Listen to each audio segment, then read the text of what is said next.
প্রিয় শিক্ষার্থীরা, আশা করি তোমরা ভালো আছো এবং যেখানেই আছো সুস্থ আছো এবং স্বাস্থ্যবিধি মেনে বাসায় অবস্থান করছো, এটাও আমি আশা করি। সরকারি দোহার নবাবগঞ্জ কলেজের হিসাব বিজ্ঞান বিভাগ ও ব্যবস্থাপনা বিভাগের বিবিএ অনার্স প্রথম বর্ষের সকল শিক্ষার্থীদের অনলাইন ক্লাস 3-তে স্বাগত জানাচ্ছি। আমি নিতাই চন্দ্র পাল, প্রভাষক হিসাব বিজ্ঞান বিভাগ। গত দুটি ক্লাসে আমি তোমাদেরকে প্রিন্সিপালস অফ অ্যাকাউন্টিং বিষয়ের তৃতীয় অধ্যায় অ্যাকাউন্টিং ইকুয়েশন চ্যাপ্টারটি নিয়ে আলোচনা করেছিলাম। আজ আমি আরও একটি অঙ্ক নিয়ে তোমাদের সামনে হাজির হয়েছি। আশা করি তোমরা অঙ্কটি ভালো করে দেখবে এবং আমার সাথে ভিডিওটি দেখে এবং সাথে সাথে অঙ্কটি খাতায় করবে, তাহলে ভালো পারবে আমার বিশ্বাস। তো শুরুতেই আমি তোমাদেরকে গত দিনের মতো একটি অঙ্ক দিয়ে নিচ্ছি। অঙ্কটি ছবিতে রয়েছে, তোমরা নিশ্চয়ই দেখতে পাচ্ছ এবং অঙ্কটি তোমরা যে কোনো বইতে পাবা। সেটা হচ্ছে বিবিএ অনার্স ন্যাশনাল ইউনিভার্সিটির পরীক্ষা 2011-তে এসেছিল। তোমরা যে কোনো বইতেই এই অঙ্কটি পাবা। অঙ্কটি তারপরেও আমি তোমাদের অঙ্কটির ছবি তোমাদের বোর্ডের উপরে দিয়েছি, তোমরা একটু লক্ষ্য করলে দেখতে পারবে। অঙ্কটির মধ্যে শুরুতেই বলেছে, দেখো, Mahmud enterprise completed the following transaction in July 2011। Mahmud enterprise নির্মুক্ত লেনদেনসমূহ জুলাই মাসে 2011 সালে সম্পন্ন করেছেন। লেনদেনগুলো হচ্ছে 2011 সালে জুলাইয়ের 1 তারিখে। দেখো, the owner sold his personal investment. Owner মানে হচ্ছে মালিক তার ব্যক্তিগত বিনিয়োগটি বিক্রি করছে 1,50,000 টাকা and brought is as capital, এবং সে এটা মূলধন হিসেবে আনয়ন করেছে। যেহেতু ব্যবসা প্রতিষ্ঠানে মালিক আনয়ন করেছে হচ্ছে 1,50,000 টাকা, তার মানে এই জায়গায় নগদ টাকার আগমন ঘটেছে। ক্যাশ টু ক্যাপিটাল, জাবেদাটি হবে ক্যাশ হিসাব ডেবিট, ক্যাপিটাল ক্রেডিট। কেননা সে ব্যক্তিগত সম্পত্তি সে কী করবে সেটা তার ব্যাপার। আমরা যেহেতু ব্যবসা প্রতিষ্ঠানের হিসাব করে থাকি, এই জন্য আমাকে অবশ্যই এটির জাবেদা দিতে হবে ক্যাশ টু ক্যাপিটাল। জুলাই 3 তারিখে রয়েছে পেইড রেন্ট টাকা 4,000। এটা জাবেদা হবে হচ্ছে rent expense debit two cash. গত দুইটি ক্লাসে আমি যেই রেন্ট সংক্রান্ত জাবেদাটি করেছিলাম, ওইটার মধ্যে অঙ্ক 1 মাসের থাকা সত্ত্বেও 2 মাসের ভাড়া দিয়েছিল, এজন্য আমি প্রিপেইড নামে দেখিয়েছিলাম। কিন্তু এই অঙ্কটির মধ্যে যেহেতু বলা নেই যে কয় মাসের দিয়েছে, তাই এটিকে আমরা রেন্ট এক্সপেন্স নামে শুরুতে দেখিয়ে দিতে পারি। তো জাবেদাটি হবে rent expense debit two cash credit. তারপর 4 তারিখে রয়েছে, দেখো, পারচেজ মার্চেন্ডাইজ ফর ক্যাশ। নগদে পণ্য ক্রয় করা হলো 60,000 টাকার। তো এটি জাবেদা যদি তোমরা পারপেকচুয়াল ইনভেন্টরি মেথডে করো, তাহলে জাবেদা হবে হচ্ছে merchandise inventory to cash, merchandise inventory to cash. এই অঙ্কটি যদি তোমরা পিরিয়ডিক মেথডে করতে চাও, তাহলে এটির জাবেদা পারচেজ টু ক্যাশ হবে। কিন্তু আমরা এটা পিরিয়ডিক মেথডে করব না, কারণ দেখো নিচের 15 এবং 20 তারিখে কস্ট প্রাইস দেওয়া রয়েছে, এজন্য আমরা এটা পারপেকচুয়াল ইনভেন্টরি মেথডেই করব। এজন্য আমরা এটি পারচেজ নামে না লিখে মার্চেন্ডাইজ ইনভেন্টরি নামে লিখব এবং মার্চেন্ডাইজ ইনভেন্টরির জন্য একটি আলাদা ঘর করব সম্পত্তির পাশে। তারপর 8 তারিখ দেখো, পারচেজ মার্চেন্ডাইজ ফ্রম আজিজ টাকা 90,000 অন অ্যাকাউন্ট। মিস্টার আজিজের কাছ থেকে পণ্য ক্রয় করা হয়েছে 90,000 টাকা বাকিতে। পণ্য বাকিতে ক্রয় করা হলে পাওনাদার সৃষ্টি হয়, এজন্য আমরা জাবেদাটি দিব হচ্ছে merchandise inventory to accounts payable. তারপর 10 তারিখে রয়েছে বড় টাকা 60,000 from Dhaka bank and signed a notes payable. জাবেদা হবে cash debit to notes payable credit. গতদিনও পেয়েছিলে তোমরা এরকম একটি এন্ট্রি, কিন্তু 15 আর 20 তারিখ এবং 25 তারিখের যে 3টি এন্ট্রি রয়েছে, এই 3টি তোমাদের এন্ট্রি বলতে এই 3টি লেনদেন তোমাদের জন্য নতুন। আগের 2টি ক্লাসে আমি এরকম কোনো লেনদেন দেখাইনি। তোমরা একটু লক্ষ্য করবে।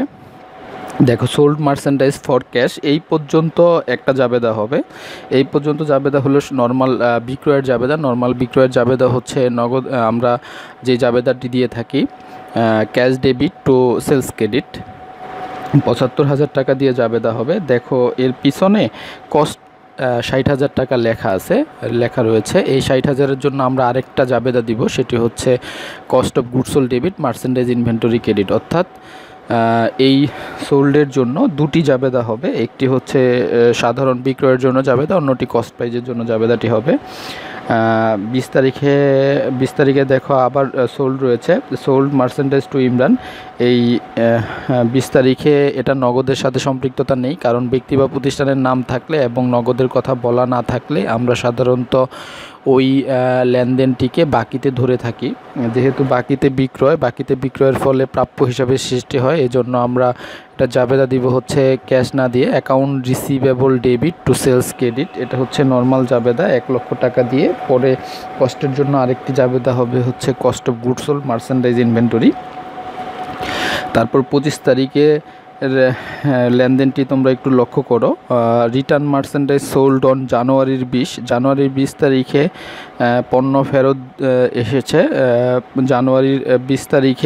জুলাইয়ের ২০ তারিখে দফাটি ছিল হচ্ছে বিক্রয় সংক্রান্ত, বিক্রয়ের রিটার্ন, অর্থাৎ এটি বিক্রয় ফেরত সংক্রান্ত জাবেদা। বিক্রয় ফেরতের জাবেদা, সাধারণ জাবেদা হচ্ছে sales return and allowance debit account receivable credit. এটা হচ্ছে ৫,০০০ টাকা দিয়ে জাবেদা, এবং কস্ট প্রাইজের জন্য একটি জাবেদা হবে হচ্ছে merchandise inventory debit to cost of goods sold credit, ৪,০০০ টাকা দিয়ে আরেকটি জাবেদা হবে।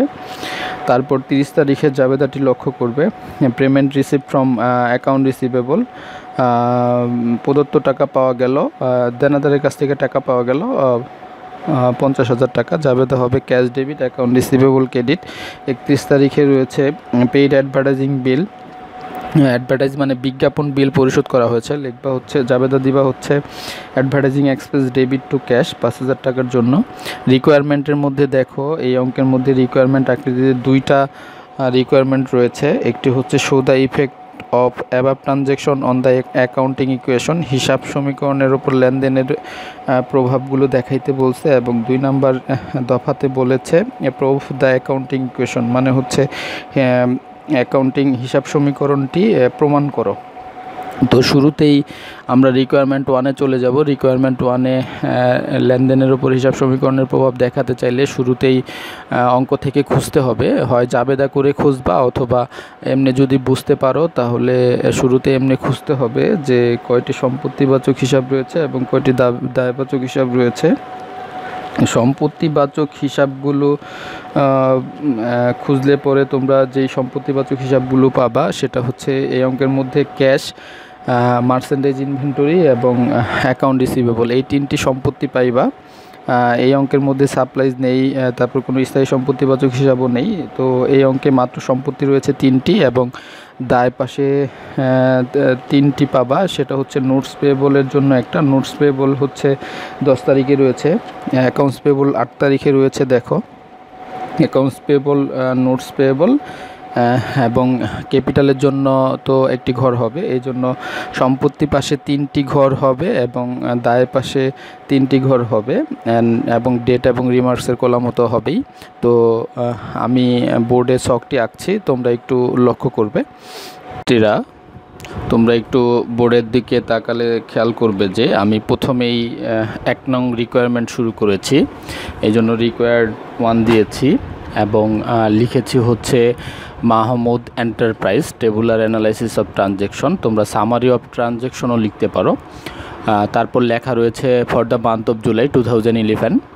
তারপর একটু আগেও বলেছিলাম যে সম্পত্তি পাশে 3টি টাকার কলাম হবে, মানে ক্যাশের জন্য একটি, অ্যাকাউন্ট রিসিভেবলের জন্য একটি, মার্চেন্ডাইজ ইনভেন্টরির জন্য একটি, এবং দায় পাশে 3টি ঘর হবে, একটি হচ্ছে অ্যাকাউন্টস পেয়েবল, একটি নোটস পেয়েবল এবং একটি ওনার সিকিউরিটির জন্য। রিমার্কস আর ডেটের কলাম তো রয়েছেই। তো শুরুতেই আমি তোমাদের 1 নং 2011 সাল জুলাইয়ের 1 বলেছে হচ্ছে the owner sold his personal investment for টাকা 1,50,000 and bought in as capital. বলেছে হচ্ছে মালিক তার নিজস্ব বিনিয়োগটি বিক্রয় করেছে 1,50,000 টাকা দিয়ে এবং সেটি সে মূলধন হিসেবে ব্যবসায় আনয়ন করেছে। যেহেতু ব্যবসায় আনয়ন করেছে, জাবেদা হচ্ছে ক্যাশ ডেবিট, ক্যাপিটাল ক্রেডিট। হিসাব রয়েছে দুটি, একটি হচ্ছে ক্যাশ এবং ক্যাপিটাল। কলাম রয়েছে, দেখো ক্যাশের একটি কলাম রয়েছে এবং ক্যাপিটাল ওনার সিকিউরিটি কলামে বসবে, এই জন্য আমি ওনার সিকিউরিটি কলামে লিখেছি। ক্যাশ যেহেতু ডেবিট, জাবেদ ছকের মধ্যেও ডেবিট অবস্থানে আছে এবং জাবেদাও তুমি ডেবিট দিয়েছো, এই জন্য ক্যাশ কলামে যোগ করেছো এবং ক্যাপিটাল ওনার সিকিউরিটি কলামে যোগ হয়। এটাও গত 2টা ক্লাসে খুব ভালোভাবেই বলেছি তোমাদের। পরের 3 তারিখের লেনদেনটি রয়েছে হচ্ছে পেইড রেন্ট টাকা 4,000, এটা জাবেদা হচ্ছে rent expense debit two cash credit. Cash credit, ক্যাশের কলাম রয়েছে কিন্তু এক্সপেন্সের কলাম নেই, এক্সপেন্স ওনার সিকিউরিটির কলামে বসে, ওনার সিকিউরিটির কলামে বসে, এই জন্য আমি ওনার সিকিউরিটির কলামে লিখেছি এবং ক্যাশের কলামে লিখেছি। দুটি বিয়োগ হবে কারণ এক্সপেন্স ওনার সিকিউরিটির কলামে মাইনাস হয়, এই জন্য লিখেছি। পরে 4 তারিখ যেটা রয়েছে, 4 তারিখের দফাটি দেখো, পারচেজ মার্চেন্ডাইজ ফর ক্যাশ, নগদে মার্চেন্ডাইজ ক্রয় করা হলো, এই জন্য জাবেদা হবে merchandise inventory to cash. Merchandise inventory debit, তার মানে ছকেও মার্চেন্ডাইজ ইনভেন্টরি ডেবিটে রয়েছে এবং জাবেদায়ও তুমি ডেবিট করেছো, এই জন্য 60,000 মার্চেন্ডাইজ ইনভেন্টরি করে যোগ হয়েছে এবং ক্যাশ ক্রেডিট করার কারণে ক্যাশ মাইনাস করেছো। 8 তারিখের আরও একটি জাবেদা রয়েছে। 8 তারিখ আর 4 তারিখের জাবেদা মোটামুটি সেম, কিন্তু 4 তারিখের লেনদেনটি হয়েছিল নগদে, 8 তারিখের লেনদেনটি হয়েছে বাকিতে। পরে লেখাও রয়েছে, দেখো অন অ্যাকাউন্ট আজিজের কাছ থেকে 90,000 টাকার পণ্য ক্রয় করা হয়েছে বাকিতে। জাবেদা হচ্ছে merchandise inventory debit two accounts payable, এই জন্য আমি মার্চেন্ডাইজ ইনভেন্টরি ঘরে লিখেছি এবং অ্যাকাউন্টস পেবলের ঘরে লিখেছি, দুটি যোগ হবে। পরে 10 তারিখের যে লেনদেনটি রয়েছে সেটি রয়েছে বরড, মানে ধার করছে 60,000 টাকা from Dhaka bank and signed and notes payable, এটা জাবেদা হচ্ছে cash debit, notes payable credit. এই জাবেদার মধ্যে দুটি হিসাব রয়েছে, একটি হচ্ছে ক্যাশ এবং একটি নোটস পেবল, তো সেই জন্য আমি ক্যাশের ঘরে লিখেছি এবং নোটস পেবলের ঘরে লিখেছি। ক্যাশ যেহেতু ডেবিট, ছকের মধ্যে ডেবিটে রয়েছে, জাবেদাও তুমি ডেবিট পাশে দিয়েছো, এর জন্য যোগ হবে এবং নোটস পেয়েবল যেহেতু ছকের মধ্যে ক্রেডিটে রয়েছে, জাবেদা ক্রেডিট করেছো, এই জন্য এটি ক্রেডিট পাশে নোটস পেয়েবলের ঘরে যোগ হবে। শিক্ষার্থীরা, এখন আমরা 15 নং লেনদেনে চলে যাব। 15 তারিখের লেনদেনটির মধ্যে 15 তারিখের লেনদেন অঙ্ক পড়ার সময় আমি বলেছিলাম 15 তারিখের লেনদেনটির দুটি জাবেদা হবে। একটি হচ্ছে দেখো লেখা আছে এই জায়গায় সোল্ড মার্চেন্ডাইজ ফর ক্যাশ টাকা 75,000, এইটুকের জন্য একটু জাবেদা হবে, মানে নগদে বিক্রয় করা হয়েছে 75,000 টাকা। এটা সাধারণ জাবেদা হচ্ছে cash debit sales credit, cash debit sales credit. তো এই জায়গায় হিসাব রয়েছে দুটি, একটি হচ্ছে ক্যাশ, একটি হচ্ছে সেলস। ক্যাশের ঘরে লিখলাম, ক্যাশের ঘরটি রয়েছে, দেখো ক্যাশের ঘরে আমি 75,000 লিখেছি এবং সেলস হচ্ছে বিক্রয় হচ্ছে আয়বাচক হিসাব, এজন্য আয়বাচক হিসাব ওনার সিকিউরিটির কলামে বসে, আমি এজন্য ওনার সিকিউরিটির কলামে 75,000 টাকা লিখেছি। পরে দেখো ব্র্যাকেটে কস্ট প্রাইস দেওয়া আছে 60,000 টাকা, এই 60,000 টাকার জন্য পারপেকচুয়াল মেথডে আরও একটি জাবেদা হয়, সেই জাবেদাটিও আমি লিখেছি, তোমরা একটু ছকের নিচে লক্ষ্য করলে একটু বুঝতে পারবা। সেটি জাবেদাটি লিখেছি হচ্ছে cost of goods sold debit, মানে বিক্রিত পণ্যের ব্যয় ডেবিট, মার্চেন্ডাইজ ইনভেন্টরি ক্রেডিট। দেখো মার্চেন্ডাইজ ইনভেন্টরি কলাম কিন্তু এই অঙ্কের মধ্যে রয়েছে ডেবিটে, কিন্তু জাবেদায় আমি ক্রেডিট করেছি, এজন্য 60,000 টাকা মাইনাস করেছি। আর কস্ট মানে হচ্ছে ব্যয়ের টাকা অবশ্যই ওনার সিকিউরিটি কলামে বসে এবং মাইনাস হয়, এজন্য আমি 60,000 টাকা মাইনাস করেছি। এখন কথা হচ্ছে ওনার সিকিউরিটির কলামে দুটি টাকা বসেছে, একটি হচ্ছে যোগ, একটি হচ্ছে বিয়োগ। একটি যোগ হচ্ছে 75,000 টাকা এবং বিয়োগের হচ্ছে 60,000 টাকা। তো আমি একটি কাজ করতে পারি, সেটি হচ্ছে একবারে 15,000 টাকা লিখে দিলেও হয়ে যায়, যোগের 15,000 টাকা লিখে দিলেও হয়ে যায়। এটি আমরা সহজভাবেও বুঝতে পারি, সেটি হচ্ছে যে 60,000 টাকার পণ্য 75,000 টাকায় বিক্রি করেছে। আমি সহজেই বুঝতে পারছি যে আমার এই বিক্রির ফলে 15,000 টাকা লাভ হয়েছে, এই লাভ এক ধরনের আয়। তো এজন্য আমি এই আইটি ওনার সিকিউরিটির কলামে সরাসরি 15,000 টাকা হিসেবেও যোগ করে দিতে পারি, এতে কোনো সমস্যা বা ভুল হওয়ার কোনো সম্ভাবনা নেই। তো আমরা এখন পরবর্তী লেনদেনে চলে যাব। এবার তোমরা 20 তারিখের লেনদেনটির দিকে একটু খেয়াল করবে। 20 তারিখের লেনদেনের মধ্যে বলেছে সোল্ড মার্চেন্ডাইজ টু ইমরানের নিকট বিক্রয় করা হচ্ছে 1 লক্ষ টাকা। যেহেতু এটি বাকিতে বিক্রয়, তার মানে জাবেদা হচ্ছে account receivable debit to sales 1 lakh টাকা। তোমরা দেখো ছকের নিচে আমি লিখেছি account receivable two sales 1 lakh টাকা দিয়ে, এবং পরে লিখেছি হচ্ছে আরও একটি জাবেদা কস্ট প্রাইজের জন্য, সেটি হচ্ছে cost of goods sold debit two merchandise inventory credit 80,000 টাকা দিয়ে লিখেছি। তো শুরুতেই দেখো আমি এই জাবেদার মধ্যে টোটাল হিসাব রয়েছে চারটি হিসাবের মধ্যে একটি রয়েছে অ্যাকাউন্ট রিসিভেবল এবং মার্চেন্ডাইজ ইনভেন্টরি ঘর রয়েছে। তো আমি অ্যাকাউন্ট রিসিভেবলের ঘরে 1 লক্ষ টাকা লিখলাম, মার্চেন্ডাইজ ইনভেন্টরি বরাবর 80,000 টাকা রয়েছে, এই জন্য 80,000 লিখলাম। সেমভাবে অ্যাকাউন্ট রিসিভেবল ছকের মধ্যে ডেবিটে আছে, জাবেদায় ডেবিট থাকার জন্য আমি 1 লক্ষ টাকা যোগ করেছি। মার্চেন্ডাইজ ইনভেন্টরি ছকের মধ্যে ডেবিট পাশে, জাবেদায় ক্রেডিট পাশে থাকার কারণে 80,000 টাকা বিয়োগ করেছি। এবং আগের এন্টিটির মতো সেমভাবেই দেখো 80,000 টাকার পণ্য 1 লক্ষ টাকায় বিক্রি করে 20,000 টাকা লাভ হয়েছে, এজন্য আমি ক্যাপিটালের ঘরে বা ওনার সিকিউরিটির কলামে 20,000 টাকা লিখেছি সেলস রেভিনিউ নামে। এখন আমরা পরবর্তী লেনদেনটির মধ্যে চলে যাব, 25 তারিখের লেনদেনটি তোমরা একটু দেখবে। তোমরা একটু 25 তারিখের লেনদেনটির দিকে লক্ষ্য করবে। আমি শুরুতেই তোমাদের বলেছিলাম এটি হচ্ছে সেলস রিটার্ন, বলেছে হচ্ছে 20 তারিখের যে বিক্রয় করেছিলে ওই বিক্রয়ের মধ্যে থেকে 5,000 টাকার পণ্য ফেরত এসেছে, যেটির ক্রয় মূল্য হচ্ছে 4,000 টাকা। এটির সাধারণ জাবেদা হচ্ছে প্রথমে 5,000-এর জন্য একটি জাবেদা হবে, সেটি হচ্ছে সাধারণ বিক্রয় ফেরতের জাবেদা। বিক্রয় ফেরতের জাবেদা হচ্ছে sales return and allowance debit account receivable credit. এই জাবেদায় 2টি এন্ট্রি রয়েছে, হিসাব রয়েছে। আর পরের আরেকটি জাবেদা হচ্ছে merchandise inventory debit to cost of goods sold credit. এটির মধ্যে আরও 2টি হিসাব রয়েছে, এটি 4,000 টাকা দিয়ে জাবেদা। তো এই 4টি হিসাবের মধ্যে ছকে 2টি হিসাব রয়েছে, একটি হচ্ছে অ্যাকাউন্ট রিসিভেবল এবং একটি মার্চেন্ডাইজ ইনভেন্টরি। শুরুতেই আমরা অ্যাকাউন্ট রিসিভেবলের ঘরে 5,000 টাকা লিখলাম, বিয়োগ করেছি কারণ হচ্ছে ছকে ডেবিটে জাবেদায় ক্রেডিট করেছে তাই। মার্চেন্ডাইজ ইনভেন্টরি ঘরে লিখলাম 4,000। এটা লেখার পরে আরেকটা ব্যাপার খেয়াল করো, যেই 2টি হিসাবের ঘর নেই, সেলস রিটার্নের ঘর নেই এবং কস্ট অফ গুডস সোল্ডের ঘর নেই, এই 2টি ঘর ওনার সিকিউরিটির কলামে যাবে। 5,000 হবে হচ্ছে বিয়োগ এবং 4,000 কস্ট হচ্ছে কস্ট কমে গিয়েছে, এজন্য এটি হবে যোগ। তো যোগ বিয়োগ করার ফলে 1,000 টাকা মাইনাসের বেশি থাকে, তাই আমরা এটাকে মাইনাস করলাম 1,000 টাকা। আরও একভাবে বোঝা যায় যে যেহেতু তোমরা বিক্রয় করেছিলে, বিক্রয় করার ফলে ব্যবসা প্রতিষ্ঠানের আয় হয় এবং যেহেতু এটি বিক্রয় ফেরত হয়েছে তার মানে আয়ের পরিমাণ কমে গিয়েছে। আয়ের পরিমাণ কমার আরেকটি সেন্স হচ্ছে এটি একটি ক্ষতির মতো, মানে হচ্ছে খরচ ওনার সিকিউরিটির কলামে মাইনাস হয়।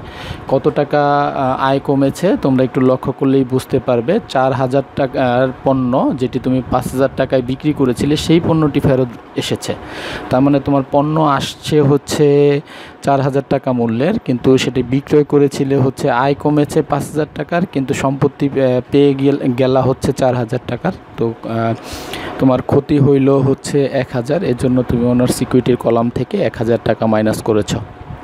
এখন আমরা পরবর্তী লেনদেন দুটা দেখব। 30 তারিখের লেনদেনের মধ্যে বলেছে payment receive from account receivable, দেনাদারের কাছ থেকে 50,000 টাকা পাওয়া গেল, জাবেদা হচ্ছে cash debit account receivable credit. হিসাব যেহেতু 2টি, আমি 2টি ঘরে লিখেছি, একটি হচ্ছে ক্যাশের ঘরে লিখেছি, অ্যাকাউন্ট রিসিভেবলের ঘরে লিখেছি। জাবেদায় ক্যাশ ডেবিট দিয়েছি, ছকের মধ্যেও ডেবিটে আছে, যোগ করেছি। অ্যাকাউন্ট রিসিভেবল ছকের মধ্যে ডেবিটে আছে, জাবেদায় ক্রেডিট করার কারণে আমি এটি মাইনাস করেছি। পরে 31 তারিখের আরও একটি লেনদেন রয়েছে, বলছে পেইড অ্যাডভার্টাইজিং বিল ফর টাকা 500, বিজ্ঞাপন খরচ পরিশোধ করা হয়েছে 5,000 টাকা, এই জন্য আমি জাবেদা দিয়েছি হচ্ছে advertising expense debit two cash credit. যেহেতু ক্যাশ ক্রেডিট করেছি এজন্য আমি এটি বিয়োগ করেছি ক্যাশ কলাম থেকে, এবং এক্সপেন্স ওনার সিকিউরিটির কলামে বসবে, বিয়োগ হবে এবং বিয়োগ করেছি। পরে দেখো আমি প্রত্যেকটি কলাম আলাদা আলাদাভাবে যোগ বিয়োগ করেছি। ক্যাশের কলামটি যোগ বিয়োগ করার ফলে ব্যালেন্স হয় হচ্ছে 2,66,000 টাকা, এবং অ্যাকাউন্ট রিসিভেবলের ব্যালেন্স হচ্ছে 45,000 টাকা। এবং মার্চেন্ডাইজ ইনভেন্টরি কলামে 14,000 টাকা, অ্যাকাউন্টস পেবল 90,000, নোটস পেবল 60,000 এবং ওনার সিকিউরিটির কলামে 1,75,000 টাকা। সম্পত্তি পাশে 3টি হিসাব যোগ দিলে হয় হচ্ছে 3,25,000 এবং দায় পাশে এবং ওনার সিকিউরিটির পাশের কলামগুলো যোগ দিলে বের হয় 3,25,000 টাকা। তার মানে হচ্ছে 2 পাশ সমান হলো। তুমি পরীক্ষার মধ্যেই খুঁজে পাবা, মানে বুঝতে পারবা যে তোমার অঙ্কটি হয়েছে কি হয়নি, কারণ হচ্ছে লেনদেন দিয়ে হিসাব সমীকরণের প্রভাব সবসময় সমান হবে। এই জন্য 2 পাশের টাকা প্রায় সবসময় মিলে যাবে, এতে কোনো ভুল নেই। তো এভাবেই আমি গত 3টি ক্লাসে তোমাদের ইকুয়েশন সম্বন্ধে একটু আলোচনা করার চেষ্টা করেছি। তোমরা যদি বাসায় একটু ভালো করে পড়ো তাহলেই আমার মনে হয় তোমরা এটা ভালো পারবে। এখন আমি তোমাদের রিকোয়ারমেন্ট 2 দেখাবো। তোমরা একটু বোর্ডের দিকে খেয়াল করলে দেখবে যে আমি লিখেছি হচ্ছে requirement 2 prove the accounting equation. লিখেছি উই নো অ্যাকাউন্টিং ইকুয়েশন এটা হচ্ছে A = L + উই। তারপর আমরা একটু আগে যে সামারি অফ ট্রানজ্যাকশন বা টেবুলার অ্যানালাইসিস অফ ট্রানজ্যাকশন করলাম, ওটার মধ্যে সম্পত্তি পাশে 3টি হিসাব ছিল, cash, account receivable, merchandise inventory. সেই জন্য আমি লিখেছি cash plus account receivable plus merchandise inventory, এবং দায় পাশে ছিল হচ্ছে অ্যাকাউন্টস পেবল এবং নোটস পেবল, আর ওনার সিকিউরিটি ছিল। এই জন্য আমি এই 3টি হিসাব লিখেছি। এখন এই 3টি হিসাবের শেষের যে ব্যালেন্সটি নামিয়েছিলাম ওই ব্যালেন্সগুলো লিখেছি। দেখো, ক্যাশের ব্যালেন্স ছিল 2,66,000, অ্যাকাউন্ট রিসিভেবলের 45,000, মার্চেন্ডাইজ ইনভেন্টরির 14,000 টাকা। সেই অনুযায়ী আমি এই ব্যালেন্সগুলো লিখেছি। তারপর রয়েছে হচ্ছে অ্যাকাউন্টস পেবল ছিল হচ্ছে 90,000 টাকা, নোটস পেবল 60,000 টাকা ছিল এবং ওনার সিকিউরিটি 1,75,000 টাকা ছিল। দেখো 2 পাশ 3,25,000 টাকা করে হয়েছে, এতে 2 পাশ সমান হয়েছে। দেখো সম্পত্তি পাশের যোগফল 3,25,000 টাকা এবং দায় ও মালিকানা সত্ত্বের পাশের যোগফলও 3,25,000 টাকা, অর্থাৎ অ্যাকাউন্টিং মানে হিসাব সমীকরণটি প্রমাণিত হয়েছে। এই জন্য আমি প্রুফড লিখেছি। এভাবেই তোমরা রিকোয়ারমেন্ট 2টির সলভ করতে পারো। আরও একভাবে করা যেতে পারে, সেটি ছকের মাধ্যমেও করা যেতে পারে, কোনো সমস্যা নেই। তো শিক্ষার্থীরা, আজ আমি তোমাদের 2টি রিকোয়ারমেন্ট দেখানোর চেষ্টা করলাম। আশা করব তোমরা এই অঙ্কটি একটু বাসায় প্র্যাকটিস করবে, তাহলে ভালো পারবে এবং তোমরা যেখানেই থাকবে সুস্থ থাকবে এবং জরুরি প্রয়োজন ছাড়া বাসার বাইরে যাবে না, এই প্রত্যাশায় আজকের মতো শেষ করছি। খোদা হাফেজ।